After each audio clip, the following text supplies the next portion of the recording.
Landscape photographers are totally dependent on light, and I always think it's interesting that if you're a studio photographer, you basically can boss the light around and be in control, and we don't have that at all. We're, as it were, at the mercy of the light and the weather, aren't we? And I think that it really is very much a sort of definition of who you are, and the style, the way that you work, is the way that you handle and translate light. Absolutely. I often find or think that I'm photographing the light as much as the subject itself. And actually, I feel that even after over 30 years in this game, I'm still just scratching the surface of building up that feeling for natural light and all its endless subtleties. You never stop learning, do you?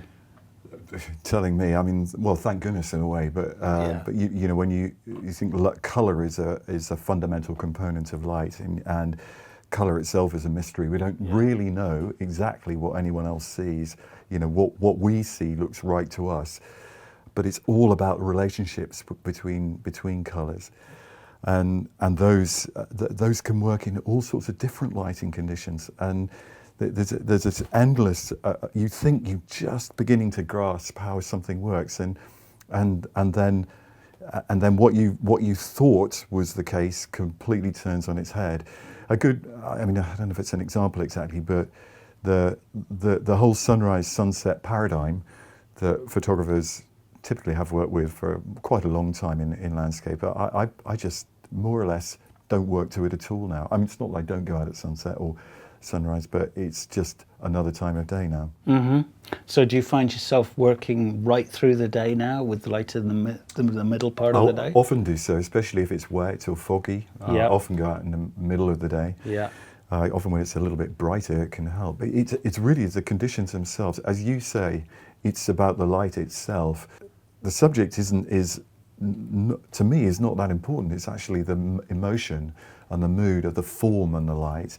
So it might be a blade of grass, or it might be a mountain range, or anything in between. It's the suggestion, the evocation that comes from what you're looking at that makes all of that possible. And a good example, I suppose, to be kind of more practical about it, is that if it's a wet day or a foggy day, I go to the woods. Yeah. You know, or into a gorge, or something where there's a bit of shelter, and where there's something that rises up to the sky. The bright sky is a big problem on days like that. But the way texture and color is revealed in those conditions is absolutely magical, so long as you can control the deep background. So bright skies are difficult, but if you've got a gorge behind the subject matter, the forms will come forward, this wonderful feeling of depth and so on. So that's certainly one example.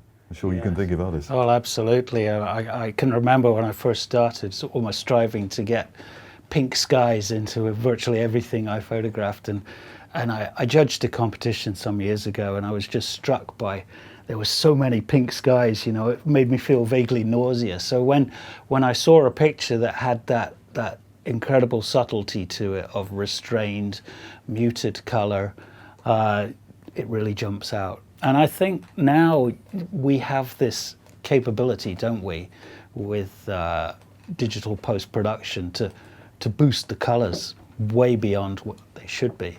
And I think learning that kind of subtlety is actually the hardest part. And less is more so often, don't you think? It often is. I'm quite fond of saying that pink is a highly overrated colour anyway, by the way. But learning to restrain the saturation slider. There's a time and a place for everything. It's just learning that judgment. Absolutely.